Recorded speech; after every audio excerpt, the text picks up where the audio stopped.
माता खता कुछ हमारी।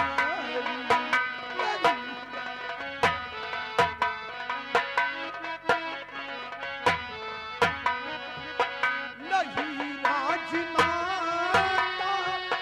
खता कुछ हमारी, मैं निर्दोष हूँ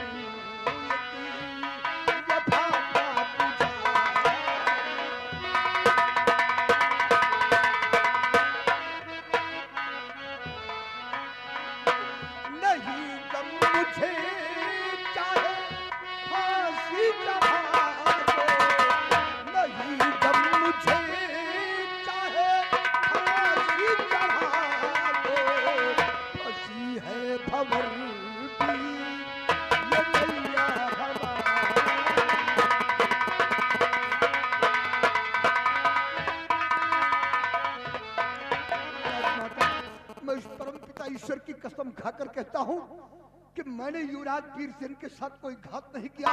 धनराज जी के बहकावे में मत आइए। हर मुल्जिम यही कहता है कि मैं निर्दोष हूं, हमने कोई गुनाह नहीं किया। अरे सबूत सामने है, युवराज की लाश नीली पड़ चुकी है। इसका मतलब साफ जाहिर होता है कि युवराज को जहर दे करके तूने मार डाला है। इसकी सजा मिलना चाहिए महाराज। सेनापति, अरे ना मेरे बारे में सही, कम से कम मेरे पति के बारे में सोचा होता कि उनके जिस्म में कुछ करो।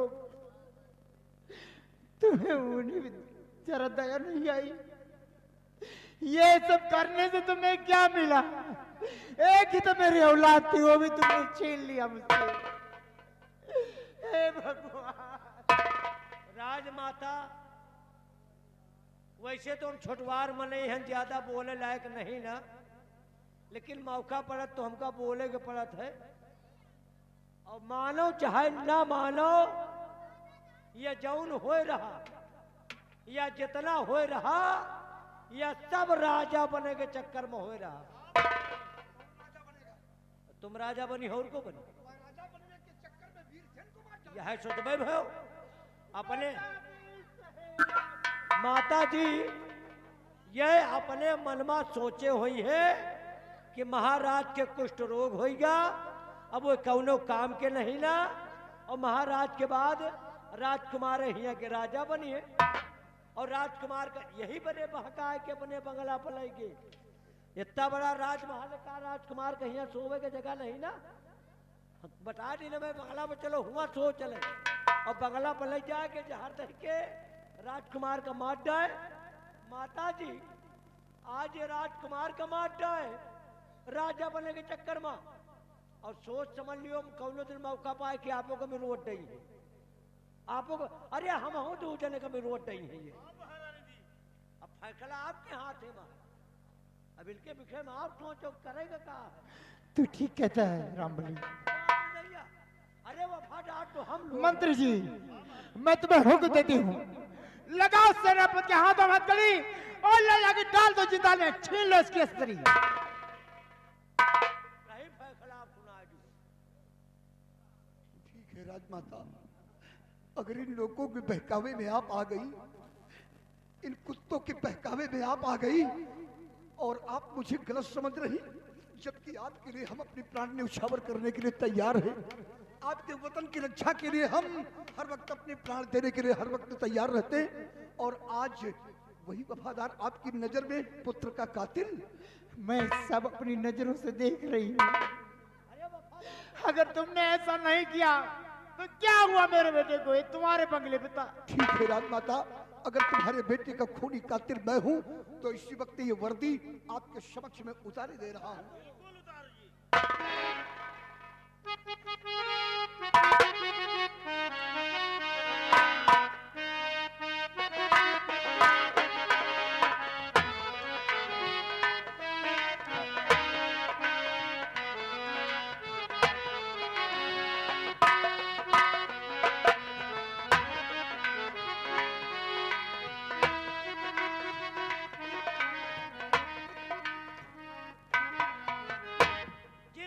राजमाता की आंखों में हम लोग कभी आंसू नहीं देख सकते थे, चेहरे पर इनके हमेशा मुस्कान चाहते थे।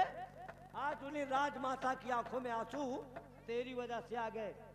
और ये आंसू नहीं समझ ले, खून है तेरे लिए, राजा बनी है। वैसे एक चीज कहबे, बोलो रामबली। मानो चाहे ना मानो, असली रहा है। हाँ रामबली। क्या असली था? क्या असली अरे वो जहर जो युवराज को तूने दिया है वो जहर असली था। अच्छा, जो जहर मैंने दिया है वो असली था। हाँ ठीक है, ले चलो मुझे जिंदान में। ले जाओ इसे, सलाखों के अंदर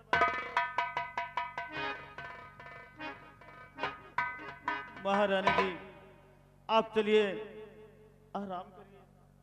अब जो हुआ सो हुआ। ना रो महतारी, अब का करी हम सब है। बाप रे दैया, इतना बड़ा नहीं जानत रहे, अंधेर हो जाए, ले हम सब रात। ना रो रंबली, हैं? महारानी जी को हाँ, इनका महारानी के कमरे में ले चलो, आराम की जरूरत है। इनके कफन दफन की और महारानी को पहुंचाने के बाद हम लोग हाँ। युवराज का अंतिम संस्कार। बिहारी लाल, राजमाता को राजमहल ले जाओ और इनको समझाओ किसी तरह से, और ले चलो, लाश कफन दफन करना है। बाप रे दैया, ना रो महतारी, अब का करी हम, चोर सार मरवाई गए। रामबली, मेरे बच्चे की लाश को गंगा माँ की गोद में दफना ठीक ठीक ठीक ठीक राजमाता। ले चलो मेरे बच्चे की लाश को। हर माँ बाप क्या सोचते हैं कि उनका बेटा सयाना होगा, एक दिन अपने माँ बाप की अर्थी को कंधा देगा। आज मेरा बेटा मेरी नजरों के सामने उठ के जा रहा है। मैं क्या हे भगवान। ना रो महतारी, का करी हम है।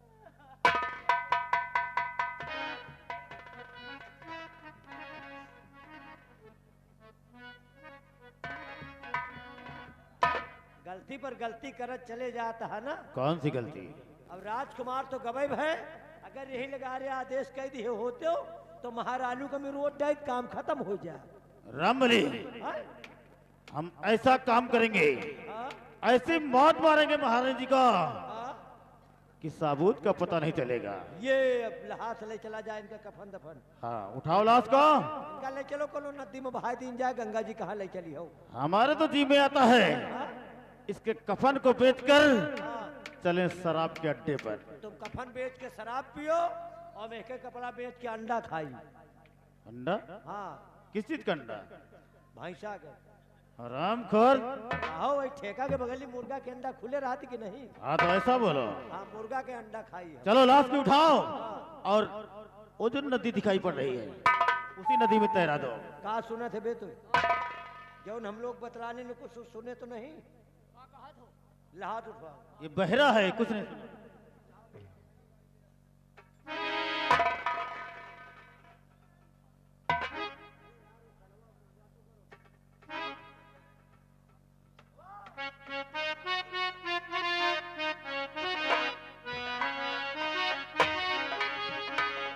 राम राम राम राम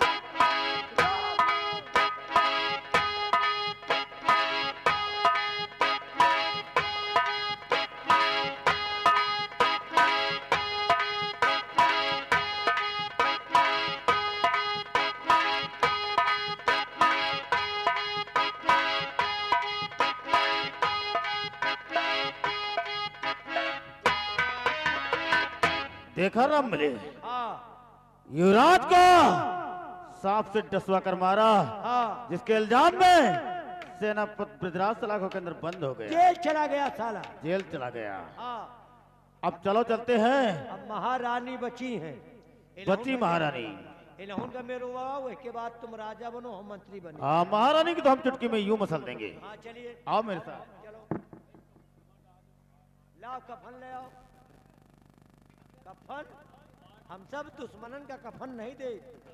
और थोड़ा भैया धुआं हुआ साट कर दो, ज्यादा धुआं हिया ना हुए पावे, न में बहुत भाई जुखाम, और जब मुँह में हमें धुएं पेल जाए तो हम बोलब का। सूरजगढ़ के वासिया, जब तक है जिंदगी अच्छा तब तक जीऊंगा शान से। आंखें दिखाया किसी ने तो मार दूंगा जान से।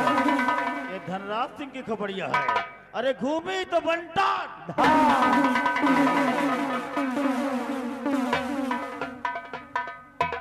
अब तो हम लोगों की चाल को आप लोग समझ गए होंगे। हम लोग मारित कम है मरुआ नहीं, मतलब नीत से मारी थे हम लोग। हमें सबके लगे ऐसी ऐसी राजनीति है कि कहो मनई का छुई न मनई साथ दूरी से मर जाए। अब इतना जान लियो कि गांव घर में को से हम सब लड़ाई झगड़ा ना करबे, को तू गारी दे बर्दाश्त कर दिए, 4 लाठी मारी वहू का बर्दाश्त कर लिए, लेकिन दिल में तो ठीक ठाक रही। और जहां संझा के अपने कमरा में सोवा तो बस एक नीति है, कमरा में कीड़ा छोड़ दिए, खाई डाई जिंदगी खत्म। यह बड़े दुनिया से दुश्मनी की हो, लेकिन हमसे दुश्मनी नहीं करना। और नहीं, इस राजकुमार ने हम लोगों के हाथ से माल छीना था, इसने माल छीना था, हम लोगों ने इसकी जिंदगी छीन लिया। अब जुगाड़ लगाई महारानी को, इसके बाद बनी मंत्री।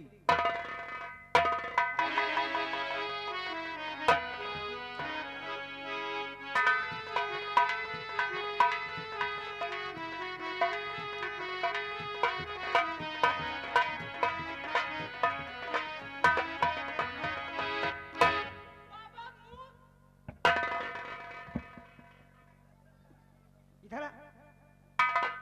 ये भूत नहीं है बेटा, ये भूत नहीं है, ये नदी के किनारे कोई लाश है बेटा।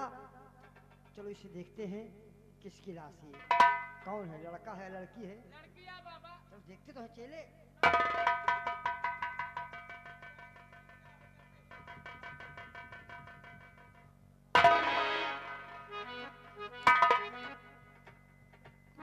बेटा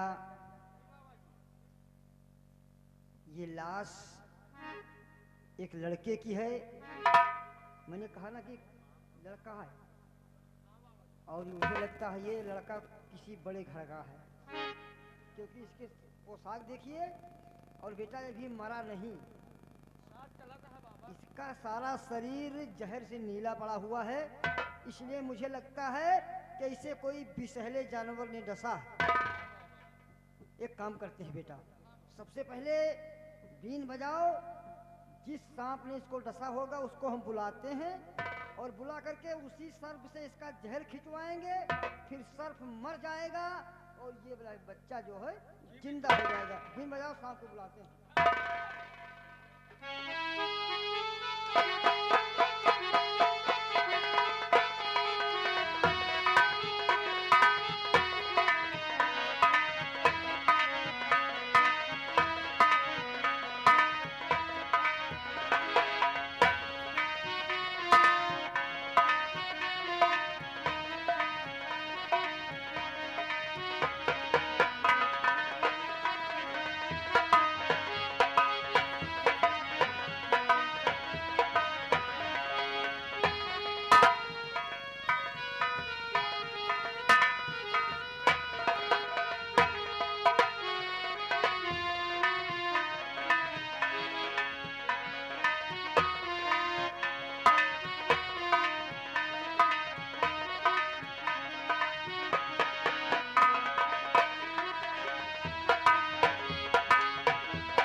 घबराओ घबराओ नहीं बेटे, हम लोग बंगाली हैं।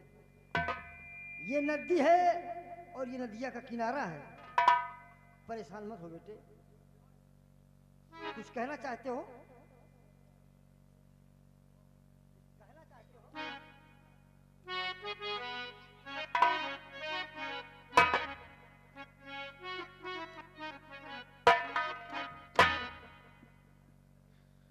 बाबा जी,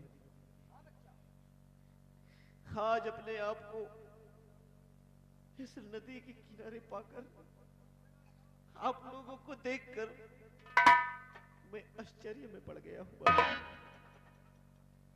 और मैं आपसे कुछ कहना चाहता हूँ बाबा जी।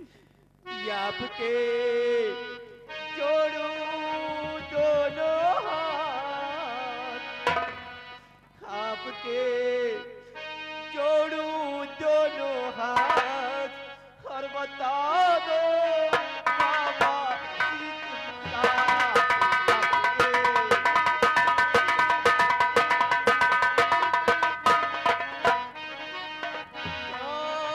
कैसे पहुंचा मैं यहाँ, बतला दीजिए आप। और कफन पड़ी है सामने, मरा पड़ा है सांप। किस तरह हो मुझको विश्वास, किस तरह हो मुझको विश्वास, बता दी है बाबा जी साहब।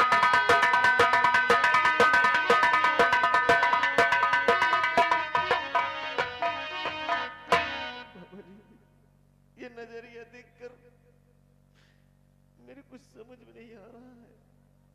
बेटे, इस मरे हुए सांप के बारे में और इस कफन के बारे में हम तुमसे बाद में बताएंगे। सबसे पहले मैं तुमसे जो पूछता हूँ तुम मुझसे वो बताओ। जरूर पूछिए सुनो बेटा। बाबा जी। और बता दो अपना पता मुकाम, बता दो अपना पता मुकाम, लाल है कहाँ तुम्हारा धाम।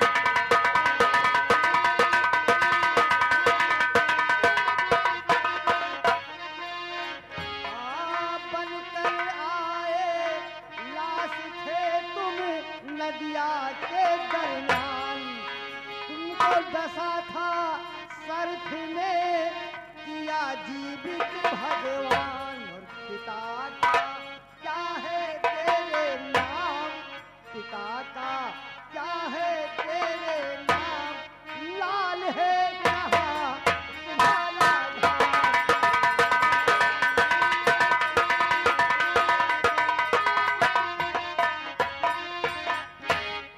जानना चाहते हैं हाँ बेटा।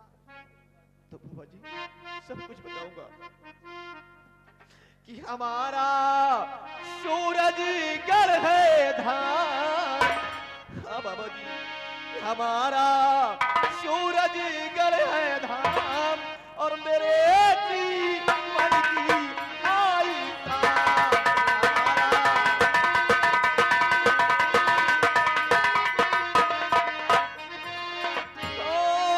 सूर्य सेन मेरे पिता, सूरज गढ़ भूपाल, और महारानी कुसुमावती जिसका हूँ मैं लाल।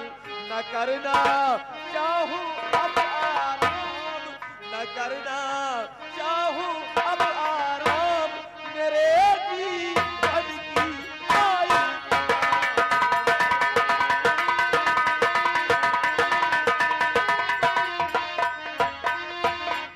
बाबा जी, मैं सूरजगढ़ का रहने वाला सम्राट सूर्यसेन का इकलौता वारिस, मेरा नाम वीरसेन है।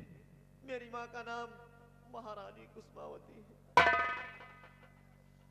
बेटे, आज तुम्हारा ये सारा कुछ नज़ारा देख करके यहाँ का और इस सांप को देख करके मुझे ऐसा लगता है कि तुम्हारे साथ में बहुत बड़ा धोखा हुआ है। तुम्हारे साथ में कोई चाल चली गई है, इसलिए हम तुम्हें जो कहते हैं तुम्हें कुछ दिनों के लिए करना होगा बेटा।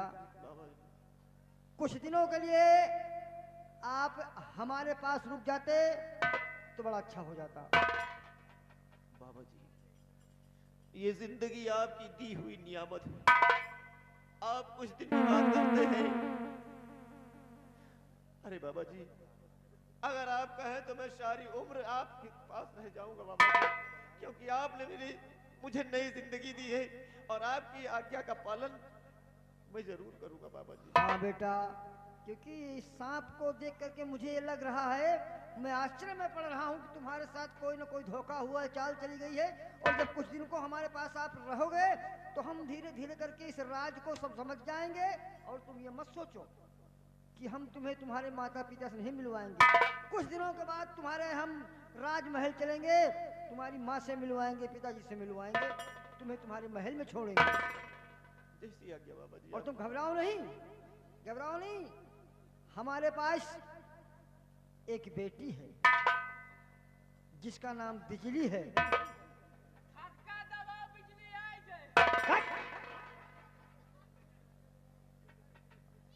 वो तुम्हें अपना भाई समझेगी और तुम उसे अपनी बहन मानना। जी बाबा जी। सुनो गबड़ू, उठाओ इसको। इनका भैया मनी है। हाँ बाबा जी, अरे भैया, भैया है।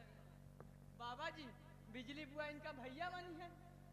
ए लेजर बंद करा हो। बिजली बुआ इनका भैया मनी है। और बाबा जी, बिजली बुआ हमका सैया मनी है।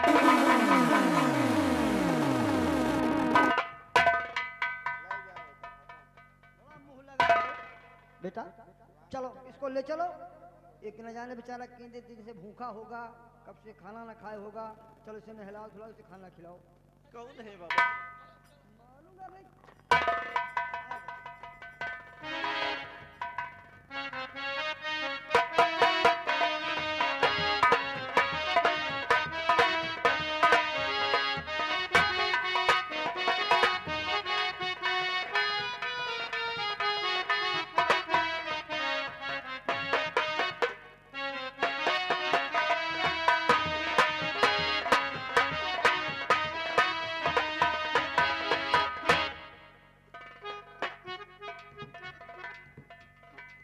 आज मुझे सहारा देने वाला कोई नहीं। न जाने किस जन्मों का पाप भोग रही हूं मैं। महारानी जी, क्या बात है मंत्री जी? जो हुआ सो भूल जाओ महारानी जी। दुख तो हमें भी है बहुत, क्या करें। महारानी जी, हम आपके राज में भ्रमण करने गए थे तो आपकी प्रजा के मुख से यही आवाज आ रही थी कि महाराज को कुष्ठ का रोग हो गया है और जो कोई इस रोग को देखेगा उसे भी ये रोग हो जाएगा। क्या मंत्री जी, हमारी प्रजा कह रही थी कि जो कोई इस रोग को देखेगा उसे ये रोग हो जाएगा। हाँ महारानी जी। अरे देखने की तो बात दूर है, मैं अपने पति को रोज अपने हाथों से नहलाती हूँ, धुलाती हूँ। इतने दिन हो गए मुझे परवरिश करते करते, लेकिन मुझे तो एक कुष्ठ रोग नहीं हुआ आज तक। फिर महारानी देखने से भला क्यों हो जाएगा? महारानी जी, ये बात मैं नहीं, आपकी प्रजा कह रही है और आपकी प्रजा आपके पुत्र के समान होती है। अगर आपकी प्रजा को कष्ट हुआ तो आप यहाँ की राजमलिका हैं, खुद सोचिए महारानी जी।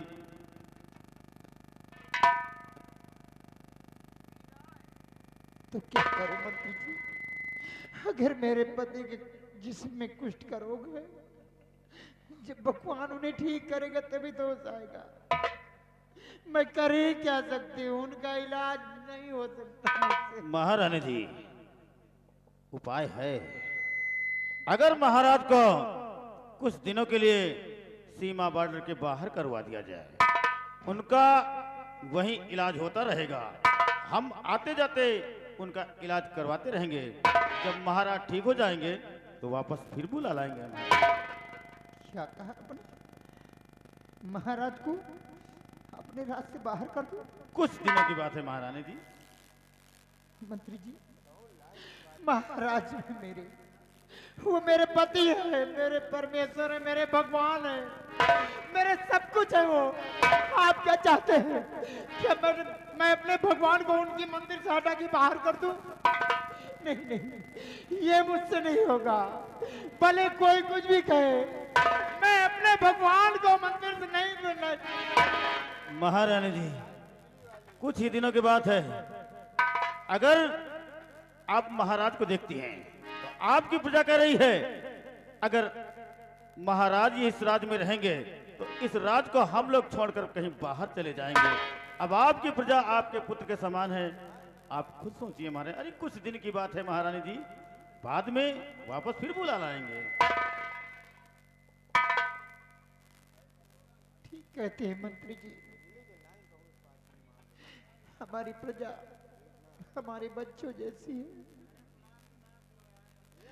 अगर हमारे रहने से हमारी प्रजा को कष्ट हो तो हमारी जिंदगी में धिक्कार है। जैसा आप मुझे समझे मंत्री जी। ठीक है महारानी जी, घबरा नहीं महारानी जी, मैं बहुत जल्द फिर लेकर आऊंगा।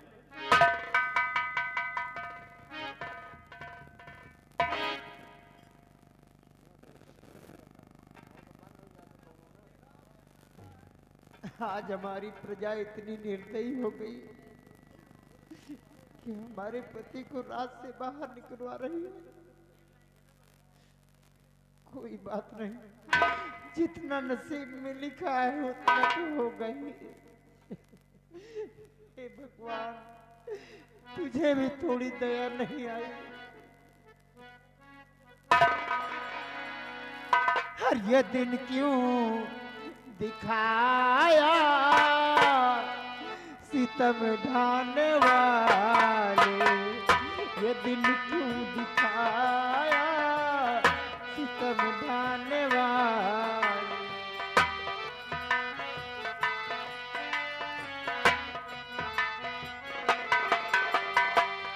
ये दिन क्यों दिखाया सितम ढाने वाले, ये दिन क्यों दिखाया सितम ढाने वाले। रहम क्यों न खाया रहम खाने वाले।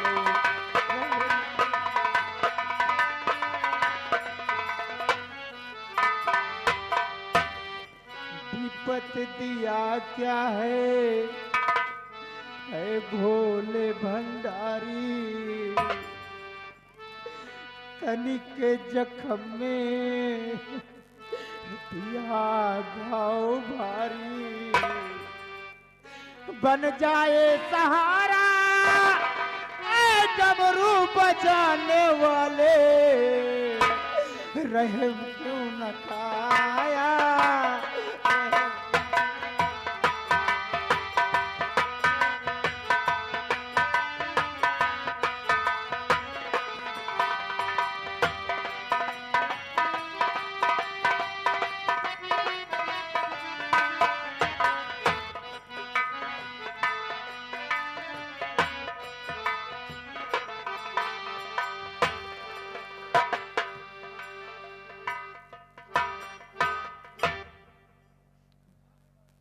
क्या भगवान, आज कई हफ्ते का वक्त गुजर गया है। मेरा एक एक दिन ऐसा लगता है जैसे साल गुजरता है। माँ बाप की चिंता मुझे खाए जा रही है। मेरी माँ तो मेरे याद में रो रो कर बेटा, रहा। तू इतना उदास है और रो रहा है, मैं जानना चाहता हूँ बेटा। सुनो मेरी बात।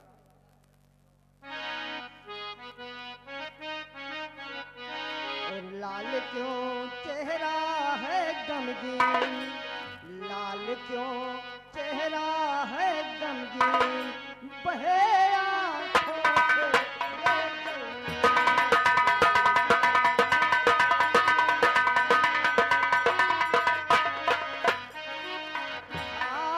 याद किसी की आई है या कोई तकलीफ